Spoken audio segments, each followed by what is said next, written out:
Hi, இஃப்தார் special day 5 healthy drink போலாமா? அட எங்கே இல்லைங்க, கிச்சனுக்கு தான். ஃபஸ்ட்டு பாதாமியும் முந்திரியும் ஊற வச்சு எடுத்துக்கலாம். அது கூடவே ஒரு 4 டேட்ஸ் வாஷ் பண்ணிவிட்டு சீட்ஸ் எல்லாம் எடுத்துகிட்டு பாலில் ஊற வச்சுக்கோங்க. இப்போது பால் காய்ச்சி எடுத்துக்கலாம். நான் 2 டம்ளர் அளவுக்கு பால் எடுத்திருக்கேன்.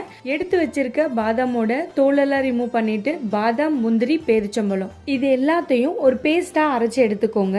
அரைக்கும் போது தண்ணி ஆட் பண்ண வேண்டாம், பாலே போதுமான அளவுக்கு இருக்கும். பால் காஞ்சதுக்கப்புறம் ஆடையெல்லாம் ஓரமாக ஒதுக்கிட்டு அரைச்சி எடுத்து வச்சுருக்க நட்ஸை இப்போ பாலில் ஆட் பண்ணிவிடுங்க. ஆட் பண்ணிவிட்டு நல்லா மிக்ஸ் பண்ணிடலாம். ஸ்வீட்னஸ்க்கு மில்க் மேட் ஆட் பண்ணிக்கோங்க.